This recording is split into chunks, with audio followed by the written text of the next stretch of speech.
ಬೆಳಗಾವಿ ನಗರದಲ್ಲಿ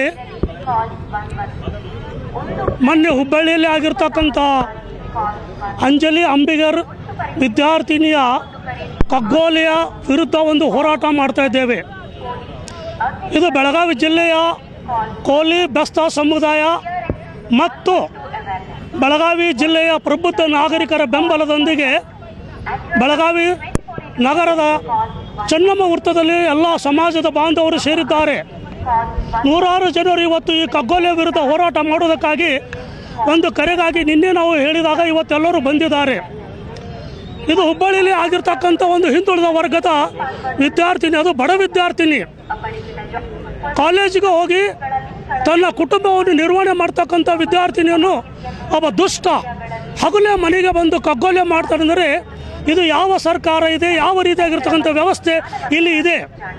ಹುಬ್ಬಳ್ಳಿಯಲ್ಲಿ ಎರಡನೇ ಘಟನೆ, ಮೊದಲನೇ ಒಂದು ಕಗ್ಗೋಲೆ ಇನ್ನೂ ನಾವು ಮರ್ತಿಲ್ಲ.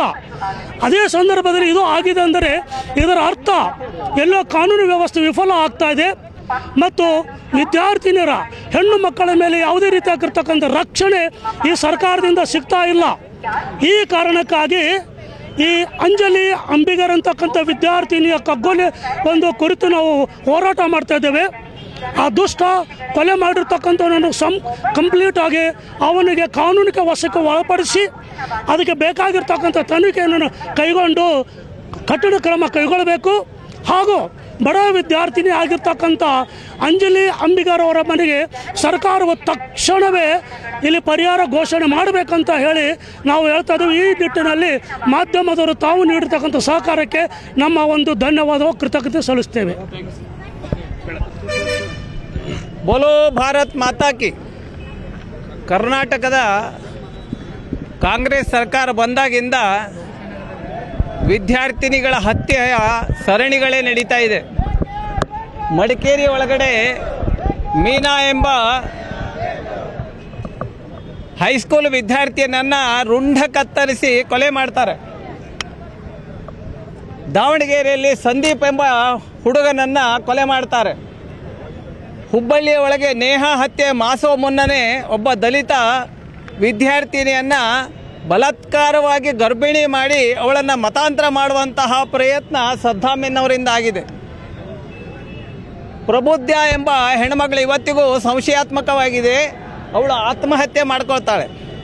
ಇದೆಲ್ಲದರ ಮಧ್ಯೆ ಇವತ್ತು ಅಂಜಲಿ ಅಂಬಿಗರ್ ಅವಳನ್ನು ಹತ್ಯೆ ಮಾಡ್ತೀನಿ ನೀ ಬರಲಿಲ್ಲ ಅಂತ ಹೇಳಿದರೆ ಪೊಲೀಸ್ ಸ್ಟೇಷನಿಗೆ ಹೋಗಿ ಅವರು ಕಂಪ್ಲೇಂಟನ್ನು ಕೊಟ್ಟಿದ್ದಾರೆ. ಆದರೆ ದುರ್ದೈವದಿಂದ ಸರ್ಕಾರದ ವೈಫಲ್ಯದಿಂದ ಪೊಲೀಸರು ಅದನ್ನು ಯಾವುದೇ ರೀತಿ ಲಕ್ಷ್ಯ ಕೊಟ್ಟಿಲ್ಲ. ಇದನ್ನು ನೋಡಿದರೆ ಸರ್ಕಾರಕ್ಕೆ ಯಾವುದೇ ನಿಯಂತ್ರಣ ಇಲ್ಲ ಅಂತ ಅನಿಸುತ್ತೆ.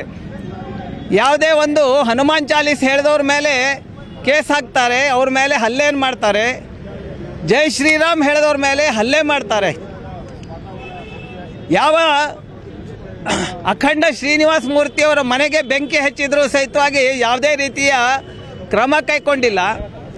ಯಾವ ಕಾಂಗ್ರೆಸ್ ಕಾರ್ಪೊರೇಟರ್ ತಂದೆ ನೇಹಾ ಸ್ವತಃ ಅವರು ತಂದೆಯವರೇ ಸ್ಟೇಟ್ಮೆಂಟ್ ಕೊಡ್ತಾ ಇದ್ದಾರೆ ಸರ್ಕಾರ ವೈಫಲ್ಯ ಅಂತ ಹೇಳ್ತಾರೆ.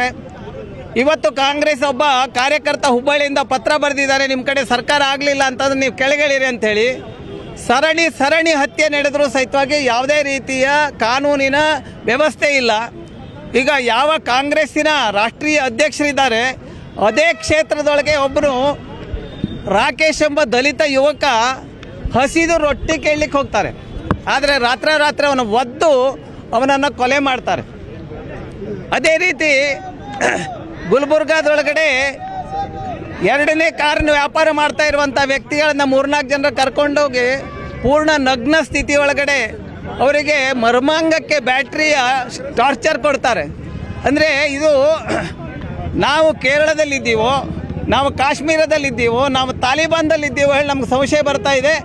ಹಾಗಾಗಿ ನಾವು ಅಂಬಿಗ ಸಮಾಜಕ್ಕೆ ಸಂಪೂರ್ಣ ವಿಶ್ವ ಹಿಂದೂ ಪರಿಷತ್ತು ಸಂಪೂರ್ಣ ಬೆಂಬಲ ಸೂಚಿಸ್ತದೆ. ಅವರು ಯಾವತ್ತೂ ಕೇಳಿದರೂ ಸಹಿತವಾಗಿ ನಾವು ಅವರಿಗೆ ಸಹಕಾರ ಕೊಡ್ತೀವಿ. ಯಾವುದೇ ರೀತಿಯ ವಿದ್ಯಾರ್ಥಿನಿ ಹತ್ಯೆ ಆಗಲಿ, ಹೆಣ್ಣುಮಕ್ಕಳ ಹತ್ಯೆ ಆಗಲಿ, ಹೆಣ್ಣುಮಕ್ಕಳ ಮಾನಭಂಗವಲ್ಲಿ ಆಗಲಿ, ಇದಾಗಬಾರ್ದು. ಈ ರೀತಿ ನೀಚ ಸರ್ಕಾರವನ್ನು ತಕ್ಷಣ ಕಿತ್ತೋಗಿಬೇಕು. ಇಲ್ಲಾಂದ್ರೆ ಅವ್ರು ರಾಜೀನಾಮೆ ಕೊಟ್ಟು ನಮ್ಮಲ್ಲಿರುವಂಥ ಈ ಹೆಣ್ಮಕ್ಳಿಗೆ ಅಧಿಕಾರ ಕೊಡಿ, ಅವರು ಅದನ್ನು ರಕ್ಷಣೆ ಮಾಡ್ತಾರೆ ಹೇಳುವಂಥ ಮಾತನ್ನು ಹೇಳಿ ನಾನು ನಿಮಗೆಲ್ಲ ಧನ್ಯವಾದ ಹೇಳ್ತೀನಿ. ಬೋಲೋ ಭಾರತ್ ಮಾತಾ ಕಿ ಜೈ. ಇವತ್ತಿನ ದಿವಸ ಬೆಳಗಾವಿ ಜಿಲ್ಲೆಯ ಸಮಸ್ತ ಕೋಳಿ ಹಾಗೂ ಬೆಸ್ತ ಸಮಾಜದ ವತಿಯಿಂದ ಹುಬ್ಬಳ್ಳಿಯಲ್ಲಿ ನಡೆದ ನಮ್ಮ ಸಮುದಾಯದ ಅಂಜಲಿ ಅಂಬಿಗರ ಹತ್ಯೆಯನ್ನು ಖಂಡಿಸಿ ನಾವಿವತ್ತು ಬೃಹತ್ ಪ್ರತಿಭಟನೆ ಮಾಡ್ತಾ ಇದ್ದೇವೆ.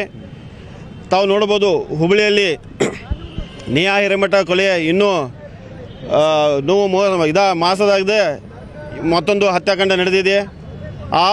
ನಮ್ಮ ಸಮಾಜದೊಂದು ಬಡ ವಿದ್ಯಾರ್ಥಿನಿ, ಆಕೆ ಅವಳೆಯ ಒಂದು ಕುಟುಂಬಕ್ಕೆ ಆಧಾರ ಸ್ತಂಭವಾಗಿದ್ದಳು. ಆದರೂ ಕೂಡ ಅಂಥ ವಿದ್ಯಾರ್ಥಿನಿಗೆ ಮೋಸಗೊಳಿಸಿ ಆ ಹಂತಕ ಗಿರೀಶ್ ಸಾವಂತ್ ಎಂಬ ಆಕೆಗೆ ಕೊಲೆ ಮಾಡಿದ್ದಾನೆ. ಅದಕ್ಕೆ ನಾವು ಇವತ್ತು ಜಿಲ್ಲಾಧಿಕಾರಿಯ ಮೂಲಕ ಮುಖ್ಯಮಂತ್ರಿಗೆ ವಿನಂತಿ ಮಾಡ್ಕೋತೇವೆ, ಆ ಹಂತಕನಿಗೆ ಗಲ್ಲು ಶಿಕ್ಷೆ ಆಗಬೇಕು. ಹಾಗೂ ಇವತ್ತು ಈ ಎಲ್ಲ ಹತ್ಯೆಗಳು ನೋಡಿದ್ರೆ ಸಮಾಜದಲ್ಲಿ ಒಂದು ಭಯದ ವಾತಾವರಣ ನಿರ್ಮಾಣ ಆಗಿದೆ. ವಿದ್ಯಾರ್ಥಿ ಆಗಬಹುದು ಅಥವಾ ನಮ್ಮ ಅಕ್ಕ ತಂಗಿಯರ ಒಂದು ಸಮಾಜದಲ್ಲಿ ಓಡಾಡೋಕ್ಕೆ ಒಂದು ಭಯದ ವಾತಾವರಣ ನಿರ್ಮಾಣ ಆಗಿದೆ. ಅದಕ್ಕೆ ನಾವು ಸರ್ಕಾರಕ್ಕೆ ಹಾಗೂ ಮುಖ್ಯಮಂತ್ರಿಗಳಿಗೆ ಹಾಗೂ ಜಿಲ್ಲಾಧಿಕಾರಿಗೆ ಇವತ್ತು ಮನವಿ ಮಾಡ್ತೇವೆ, ಇಂಥ ಹಂತಕರಿಗೆ ಮುಂಬರುವ ದಿನಗಳಲ್ಲಿ ಒಂದು ಎಚ್ಚರಿಕೆ ಗಂಟೆ ಆಗಬೇಕು. ಅವರಿಗೆ ಗಲ್ಲ ಶಿಕ್ಷೆ ಆದ್ರೇ ಮುಂದೆ ಇಂಥ ಘಟನೆ ನಡೆಯೋದಿಲ್ಲ ಅಂತ ನಾವು ವಿನಂತಿ ಮಾಡ್ಕೋತೇವೆ. ಅದಕ್ಕೆ ಗಾಂಧೀಜಿಯವರು ಒಂದು ಕನಸು ಕಂಡಿದ್ದರು, ರಾತ್ರಿ ಎಂದು ಹೆಣ್ಮಕ್ಳು ನಿರ್ಭಯವಾಗಿ ಅಡ್ಡಾಡ್ತಾರೋ ಅವಾಗ ನಮ್ಮ ಸ್ವಾತಂತ್ರ್ಯ ಸಿಕ್ಕಾಗ. ಇವತ್ತಿನ ದಿವಸ ಇದೆಲ್ಲ ನೋಡಿದ್ರೆ ಅದು ಹಾಡಾಗಲೇ ಕೊಲೆ ಆಗ್ತಾ ಇದ್ದಾವೆ. ಅದಕ್ಕೆ ಇವತ್ತು ಹೆಣ್ಣು ಮಕ್ಕಳು ಸುರಕ್ಷತೆ ಇಲ್ಲ. ಅದಕ್ಕೆ ಇಂಥ ಹಂತಕರಿಗೆ ಒಂದು ಕಠಿಣ ಶಿಕ್ಷೆ ಒದಗಿಸಿದರೆ ಮುಂದೆ ನಮ್ಮ ಹೆಣ್ಣುಮಕ್ಕಳು ಹಾಗೂ ನಮ್ಮ ವಿದ್ಯಾರ್ಥಿನಿಗಳು ಒಂದು ಅಗ್ನಿ ಸೇಫ್ ಆಗಿ ಇರ್ಬೋದು ಅಂತ ನಾನು ಈ ಮೂಲಕ ತಮಗೆ ತಿಳಿಸ್ತೇನೆ. ಕನ್ನಡಿಗರ ಮೆಚ್ಚಿನ ನಿಮ್ಮ ನ್ಯೂಸ್ 18 ಕನ್ನಡ ಈಗ ವಾಟ್ಸ್ಆಪ್ನಲ್ಲಿಯೂ ಲಭ್ಯ. ಕರ್ನಾಟಕ ಮತ್ತು ದೇಶ ವಿದೇಶದ 360 ಡಿಗ್ರಿ ಸುದ್ದಿ ವಿವರವನ್ನ ನೀವು ನಿಮ್ಮ ಕೈ ಬೆರಳುಗಳಲ್ಲಿಯೇ ಪಡೆಯೋದಿಕ್ಕೆ ಈ QR ಕೋಡ್ ಅನ್ನ ಸ್ಕ್ಯಾನ್ ಮಾಡಿ.